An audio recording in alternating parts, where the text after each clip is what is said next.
Boa noite a todos. Boa noite. Sejam todos bem-vindos a essa casa de luz, que está cheia de missionários de luz aqui hoje, nos amparando, coordenando os trabalhos. Então, agradecemos a coordenação espiritual da casa, que nos auxiliam, que nos inspiram, para a nossa reflexão dessa noite. Então, eu trouxe como tema para a gente refletir essa noite sobre o sentido de vida e o propósito de vida. Então eu vou pedir a paciência de vocês um pouquinho, que eu vou ler um trecho de um livro chamado Paulo Estevam, que eu acho que todos ou já ouviram falar ou já leram, que ele é o livro que eu acho que melhor conta a história de Paulo de Tarso, que era Saulo de Tarso. E essa história dele, da sua conversão, tem muito a ver com o nosso tema de hoje à noite. Então eu vou ler uma passagem para vocês desse livro. No caminho de Damasco. Devia ser meio-dia. A paisagem de Damasco apresentava os seus contornos. Saulo ia à frente em atitude dominadora. Em dado instante, todavia, quando o mal despertara das angustiosas cogitações, sente-se envolvido por luzes diferentes da tonalidade solar. Tem a impressão de que o ar se fende como uma cortina, sob pressão invisível e poderosa. Intimamente, considerava-se presa de inesperada vertigem após o esforço mental persistente e doloroso. Quer voltar-se e pedir socorro dos companheiros, mas não os vê. Porque nesse momento Saulo já está cego. Apesar da possibilidade de suplicar o auxílio, ele grita desesperadamente. Mas a confusão dos sentidos lhe tira a noção de equilíbrio e tomba do animal ao desamparo, sobre aquela areia ardente. A visão, no entanto, parece dilatar-se ao infinito. Outra luz lhe banha os olhos deslumbrados, e no caminho que a atmosfera rasgada lhe desvenda, Saulo vê surgir a figura de um homem de majestática beleza, dando-lhe a impressão de que descia do céu ao seu encontro. Sua túnica era feita de pontos luminosos. Os cabelos tocavam-lhe os ombros, a nazarena, os olhos magnéticos, imantados de simpatia e amor, iluminando a fisionomia grave e terna, onde pairava uma divina tristeza. Saulo, Saulo, por que me persegues? Quem sois vós, Senhor? Aureolado de uma luz balsâmica e num tom de inconcebível doçura, o Senhor responde: eu sou Jesus. Então, viu-se o orgulhoso e inflexível doutor da lei, apossado de um sentimento de veneração. Curvava-se para o solo em pranto convulsivo. Dir-se-ia que Saulo fora ferido de morte, experimentando no momento a derrocada de todos os princípios que lhe conformaram o espírito e nortearam até então na vida. Diante dos olhos estava aquele Cristo magnânimo e incompreendido. Os pregadores tão perseguidos da casa do caminho não estavam iludidos. A palavra de Estevão era a pura verdade. A crença de Abigail era a senda real. Aquele era o Messias. Era tudo verdade. Sim, ele, Saulo, via-o ali, no esplendor de suas glórias divinas. Experimentou invencível vergonha do seu passado cruel.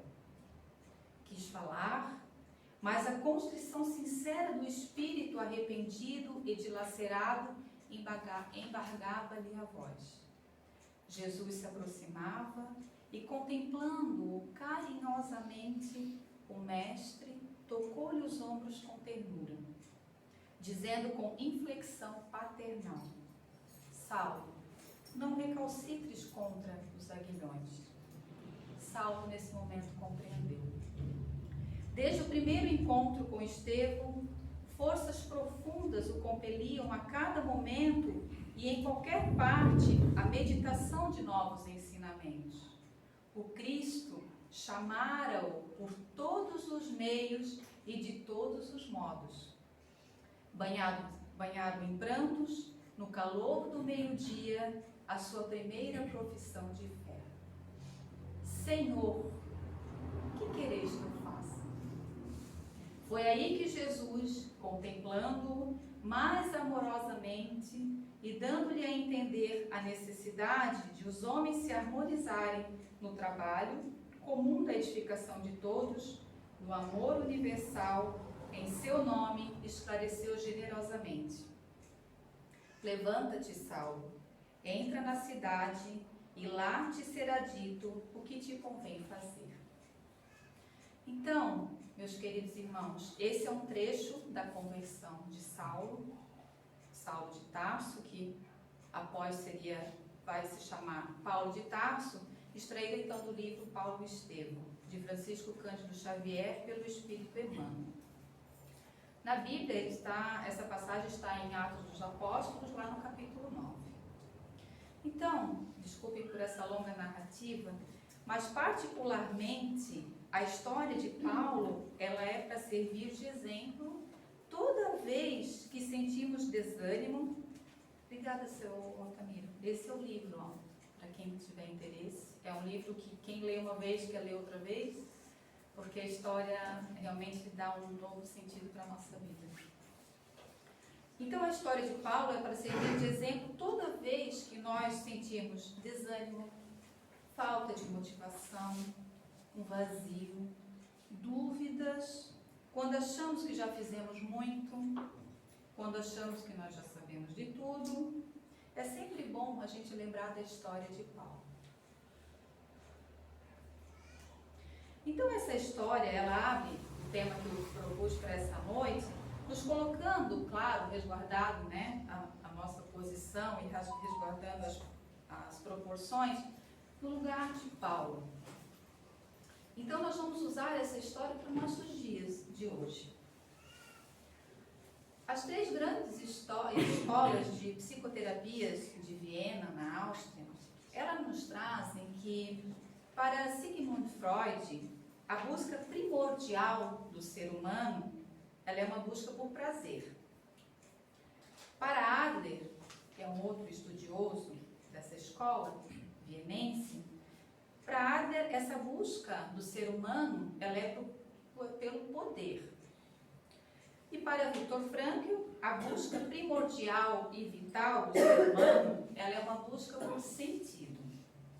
Então, hoje nós vamos falar de sentido de vida e de propósito de vida. Será que tem alguma diferença, o sentido de vida e o propósito de vida? A gente já para pensar sobre isso. Qual é o sentido da minha vida? Qual é o propósito da minha vida? Então, a gente vai falar um pouco sobre isso. Quando crescemos e começamos a tomar consciência da nossa própria história, da nossa própria causa, a vida vem e nos dá papel e caneta. Vamos usar essa analogia. Então, ali com esse papel e caneta que nós temos desde criança, lá nós começamos a escrever a nossa história. A gente escreve, esse volume de papel vai aumentando, até que de repente a gente começa a escrever algo errado. Mas a vida nos deu papel e caneta. Aí, ou então, escrevemos algo errado, então vem alguém e nos diz assim: o que você escreveu está errado. O que você escreveu não está correto. Aí nós nos damos conta que a vida, tão boazinha até então, ela nos deu o papel e caneta, mas não nos deu borracha. Né? E aí, o que a gente faz? Como apagar aquele erro? Ou mudar aquilo que nós escrevemos até então? Perplexo às vezes, né? Ainda às vezes que a gente fica indignado com isso, não raro a gente tenta burlar aquilo que nós escrevemos. nós tentamos escamotear, tentamos esconder aquilo que nós fazemos. Mas não tem jeito. Essa borracha, ela faz uma falta para a gente. Mas certo que sempre há uma saída, Deus, na sua infinita misericórdia e bondade, Ele nos dá o direito de então reescrever. Já que nós não podemos apagar, mas nós temos a possibilidade então de reescrever a nossa história. Então a única coisa que podemos fazer é reescrever essa trajetória, porque a vida que só nos dá o papel e caneta e não nos dá a borracha, não podemos apagar aquilo que foi feito em definitivo, mas nós podemos então, desse momento em diante, escrever novamente, dando continuidade então à nossa própria história. E isso acontece com todos nós, com cada um de nós. Mas então o que é esse sentido de vida? Sentido de vida é uma narrativa então do eu. Ela é uma narrativa da própria pessoa. É a história que você conta de você mesmo, da sua vida.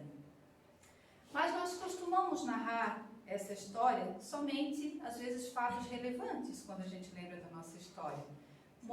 Assim, fatos relevantes, motivadores e também alguns fatos deprimentes. Quando narramos o sentido da nossa vida, notem que devemos narrar essa história sempre do presente para o passado. O nosso sentido de vida ele é até hoje, daqui para trás. A gente já vai explicar o porquê.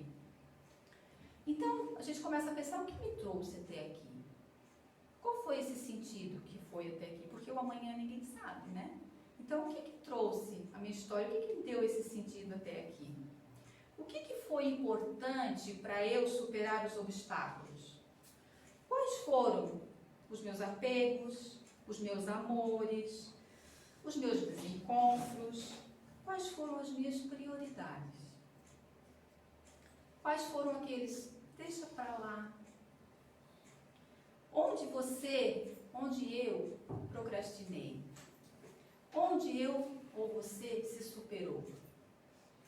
Tudo isso, essa narrativa, olhando de hoje para o passado, ele é o sentido da nossa vida. Mas então, se esse é o sentido, o que é o propósito de vida? O propósito de vida é a folha em branco que você recebe todos os dias ao amanhecer. É tudo aquilo que você vai escrever ou reescrever a partir de hoje. Então, meu sentido é até hoje. Amanhã eu tenho a possibilidade de escrever o meu propósito. Então, esse propósito são as minhas escolhas diárias. É o que eu estou me propondo fazer daqui para diante. É onde eu posso fazer diferente. Aonde eu posso reescrever essa minha história. Já que, como falamos lá, nós não recebemos borracha, eu não posso apagar. Ninguém aqui consegue voltar no passado e simplesmente apagar algo que aconteceu. A gente pode só conseguir fazer diferente. Então, o que eu quero? O que eu realmente preciso? Como que eu vou significar tudo isso? O que ou em que será que eu acredito ou eu estou acreditando? Então, o propósito de vida, ele é tão importante pelo seguinte, porque quando olhamos para trás, tudo aquilo lá que nos aconteceu, aquilo nos impulsiona ou nos deprime? Quando a gente olha para o nosso passado. Essa é uma análise que ela é individual. Eu não posso falar pelo Enéas, eu não posso falar pela Grazi. Essa análise do passado, só quem pode fazer é a gente mesmo. Então, quando a gente olha lá para o nosso passado, o que aconteceu com esse meu sentido de vida até então? Ele me impulsiona ou ele me deprime? Então, como você escreve ou reescreve os seus dias? As suas lutas, as suas perdas, os seus danos, os arrependimentos, as alegrias. Como você as utiliza para o seu propósito de vida? Aquele sentido até então, o que ele te auxilia para fazer o teu propósito de vida? É importante nesse inventário que nós fazemos da vida, analisarmos a coerência dos nossos quereres com os nossos fazeres. Está dando certo até aqui o que eu estou fazendo? As minhas escolhas, elas estão dando certo? O tempo para nós, aqui reencarnados, parece que esse tempo está passando assim muito depressa. A gente vê que o nosso dia começa e ele chega ao final assim, e a gente planejou coisas e aquilo não conseguiu fazer. Então, a impressão que dá é que o tempo está passando muito depressa. Porque são tantas as preocupações que nós temos de ordem prática, para não dizer muito de ordem material, que será que estamos reescrevendo no nosso propósito de vida algum sentido? A minha vida está tendo um sentido realmente? Então, quando a gente volta lá na história de Paulo, o Cristo chamara-o em várias ocasiões através de muitos acontecimentos e pessoas que cruzaram o seu caminho. Nesse livro aqui, foi onde eu me baseei, que traz a história da conversão dele, a gente começa a perceber o quanto Cristo colocou no caminho de Saulo até então os seus propósitos, e ele não percebia. Colocou Abigail, que era sua noiva, ele colocou o seu mestre lá, que acho que era Léo, né, se não me falha a memória, com seus ensinamentos. Ele colocou principalmente Estevão, que teve essa história trágica com ele, mas que no final a gente percebe que é uma história lindíssima, que precisou acontecer. Então, o Cristo colocou nos planos de Saulo, durante a sua vida, várias situações que era para ele reformular o seu propósito, e ele até então não percebia. Então, Cristo chamava ele em várias ocasiões para isso. E Saulo não percebia. Por conta ainda de uma fé que ainda era uma fé cega. Ela era cheia de dogmas, ela era uma fé cheia de orgulho, cheia de ambições terrenas. Saulo até então era incapaz de olhar o outro sem interesses pessoais. Ele foi cruel. Aquele tinha sido até então o sentido da sua vida, até o momento da cegueira no caminho de Damasco. Porque Saulo tinha sido criado para isso.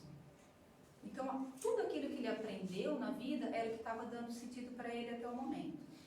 Mas após a luz de Jesus iluminar o espírito, ele começou então a reescrever o seu propósito de vida.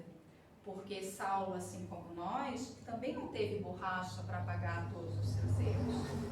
Ele não pôde apagar o seu passado cruel, de orgulho, de egoísmo. Foi fácil para Saulo? Não foi. Quem conhece a história, né, depois passando para Paulo, sabe que a história dele foi muito difícil. Ele não conseguiu apagar o seu passado, mas ele conseguiu fazer com que aquele passado começasse a dar um novo sentido para a vida dele através dos seus propósitos diários. Então, é assim com todos nós. Quantas vezes o Cristo e o verdadeiro sentido nos aparece diariamente? Nas formas mais sutis. E nós, muitas vezes, ainda nos escamoteamos, porque nós ainda, muitos de nós, estamos nessa cegueira espiritual. Porque nós ainda temos dentro de nós muito egoísmo, nós ainda temos dentro de nós muito orgulho.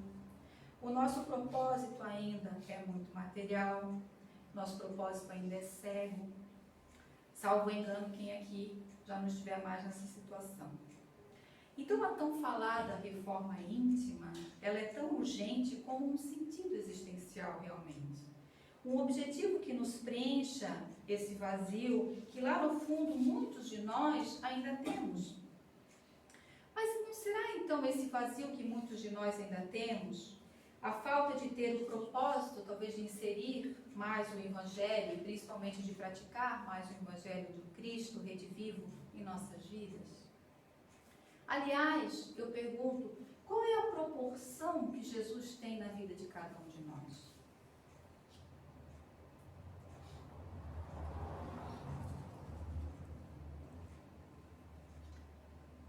A querida mentora de Divaldo Franco, Joana de Ângeles, no seu livro Triunfo Pessoal, que faz parte da série psicológica dela, ela nos diz que o ser humano suporta qualquer tipo de perda naturalmente dentro dos seus limites emocionais, não, porém, a perda do objetivo existencial. Quando perde esse objetivo da existência, o homem se perde. Porque a vida sem sentido é uma experiência sem vida, nos diz Joana. Porque aí nós passamos a só existir e não a viver, que tem diferença, né? Então, meus irmãos, você está escrevendo o seu propósito de vida no que é efêmero, passageiro, insustentável, às vezes nesse buraco negro material que parece que nunca tem fim, quanto mais a gente tem, mais a gente quer, a gente nunca está satisfeito? Ou está escrevendo com liberdade e responsabilidade o que você vai levar consigo por todas as existências? Como falou a mentora Joana, ninguém suporta a perda desse objetivo existencial. E se eu sou um espírita convicto, evoluído, me conhecendo, me reformando, meu propósito não pode deixar de forma nenhuma essa dimensão espiritual de lado. Ela nunca vai poder ficar de fora, porque aí não vai haver um sentido. Nós somos seres biológicos, nós somos seres psíquicos, mas principalmente nós somos seres espirituais. Então Paulo teve tempo de se reparar, e nós também temos essa oportunidade. Então lembre-se das palavras de Jesus para Saulo: não recalcitre contra os aguilhões. Eu trouxe uma imagem, quantos de nós, né? Às vezes que nós queremos estar ali no meio de tantas coisas que a gente tem que enfrentar, aqueles aguilhões que estão ali o tempo todo. Porque, gente, não é fácil. Como diz Emmanuel no livro Caminho, Verdade e Vida, na psicografia de Chico, o caminho evolutivo está sempre repleto de aguilhões. De outro modo, não enxergaríamos a porta redentora. Então, se a gente não tivesse dificuldade na vida, será que a gente procuraria o lado de Jesus? A gente sabe que a porta estreita é mais difícil de entrar do que a porta ampla, né? Mas o que acontece é que ainda não estamos dispostos, muitas vezes, a abrir mão de certos prazeres em detrimento desse ensino do Evangelho do Cristo. Quantos optam, ao invés de ir a um templo religioso, é que eu não estou falando de um templo só espírita, qualquer templo que tenha esse lado espiritual que te faça bem, que faça você se sentir bem. Quantas vezes as pessoas optam, ao invés de ir então num templo religioso ou assistir uma palestra espírita e daqui escutar a Nani falando por 30, 40 minutos, eles vão a uma festa.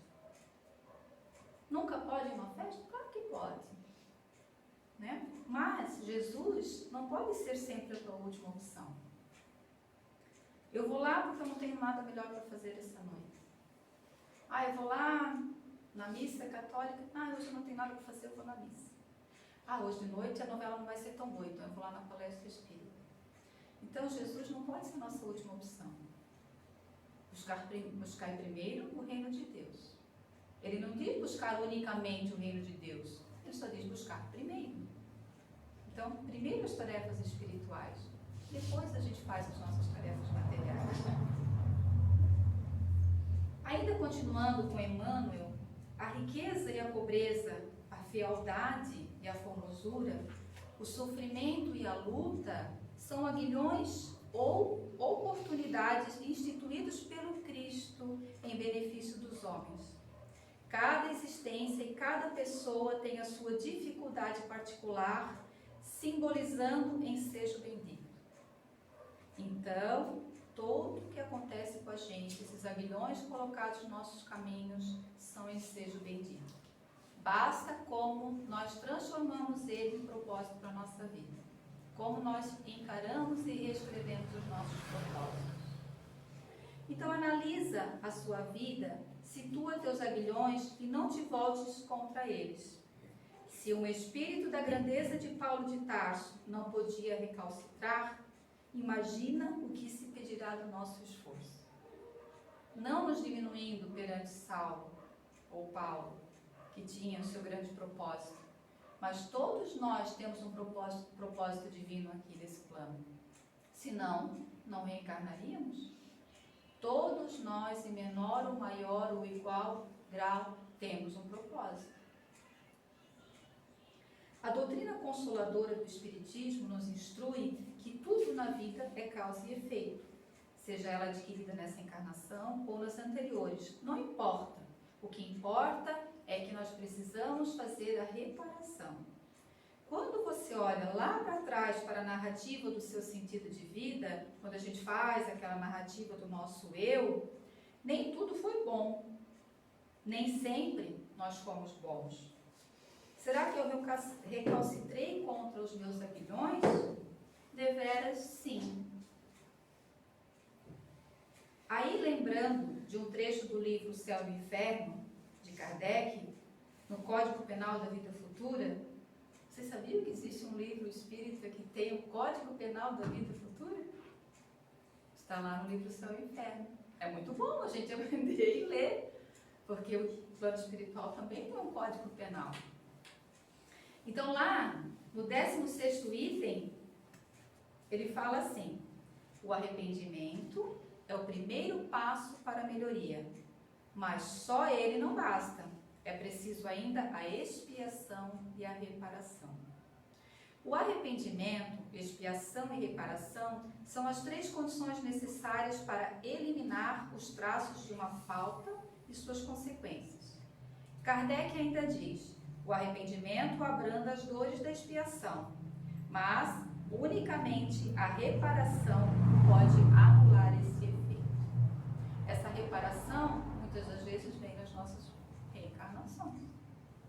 Então, aqui, muitas vezes a gente está tendo que reparar erros passados, seja passados ainda dessa vida ou de outra, mas é preciso essa reparação.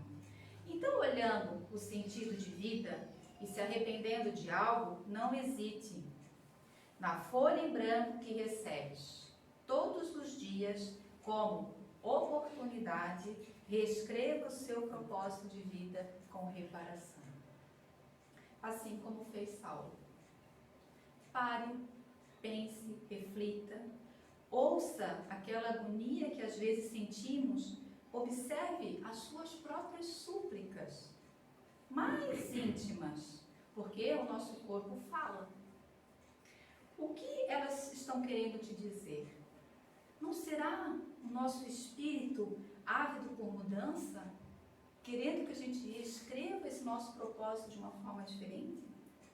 Então, estamos aí no rumo desse mundo de regeneração que tanto estamos falando, estamos atendendo esses chamados urgentes, principalmente os chamados que nosso próprio corpo nos fala, que a nossa mente desperta a todo instante, que algo não está bem, o que eu preciso fazer?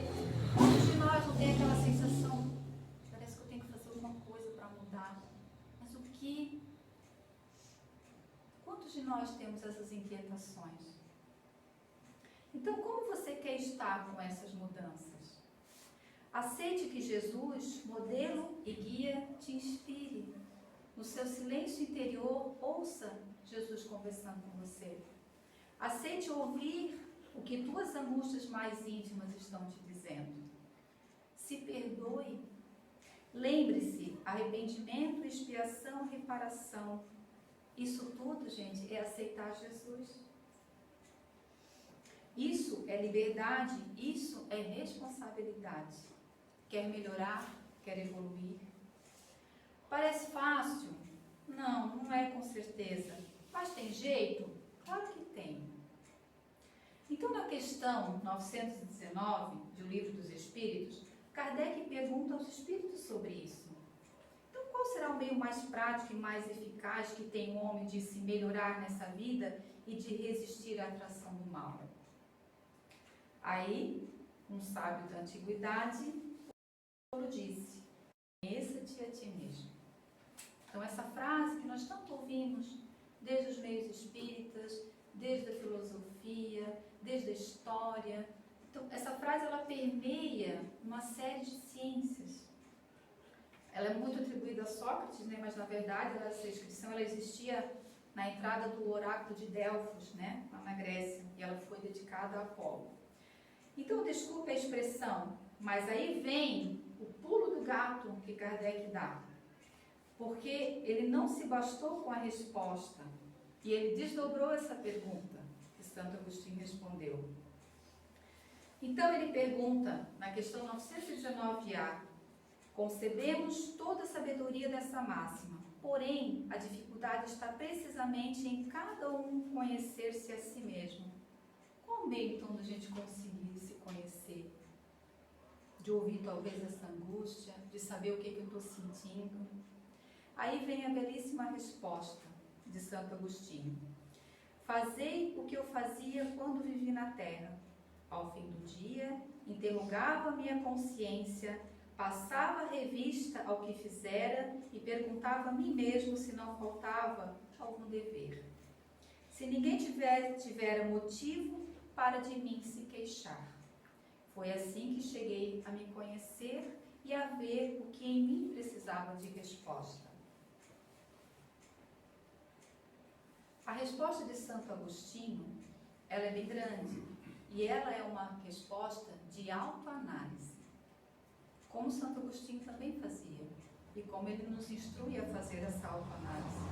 Então é uma resposta bem grande, vale a pena muitos de vocês lerem em casa. Imagino que procedendo dessa forma, Santo Agostinho escrevia os seus propósitos de vida.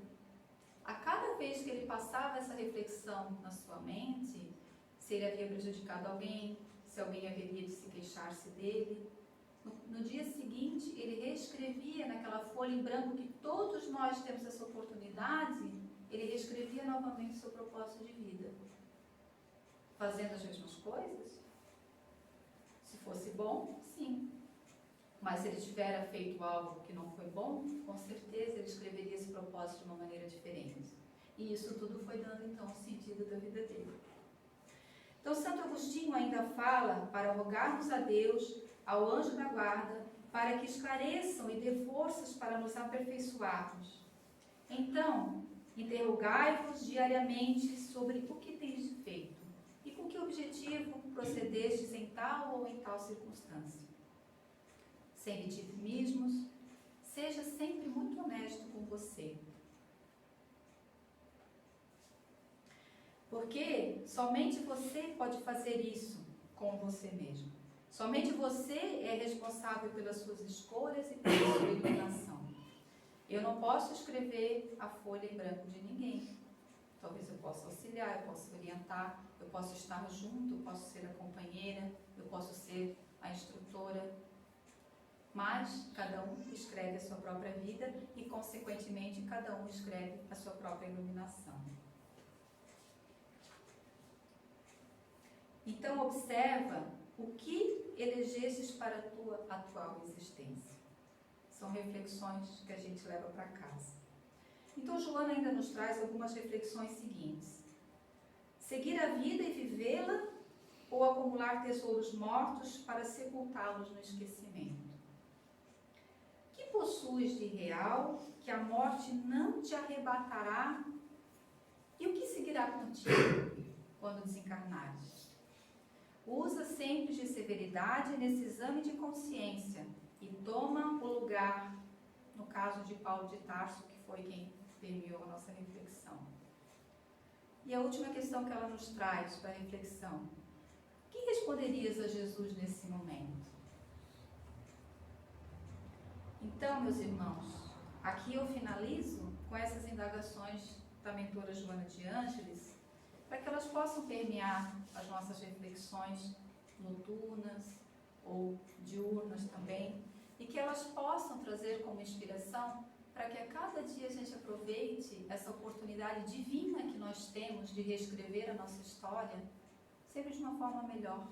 Que o nosso propósito de vida diário possa ser a solução daquela voz que a gente ouve internamente, para quando a gente for novamente escrever o nosso propósito, que ele seja já mais livre das angústias, mais livre das aflições, mais seguro do que nós estamos tomando nas nossas atitudes.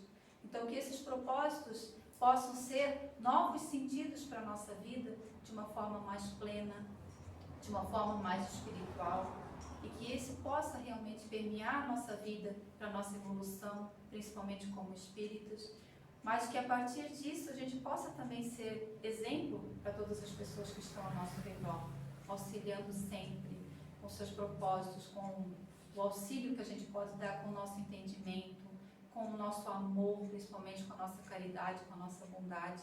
Então, que isso tudo possa permear as nossas reflexões. Então, o que eu tinha para vocês hoje era isso. Eu desejo, então, que reflitam sobre o que realmente responderiam a Jesus e desejo votos de excelentes propósitos de vida para cada um de vocês. Muito obrigada.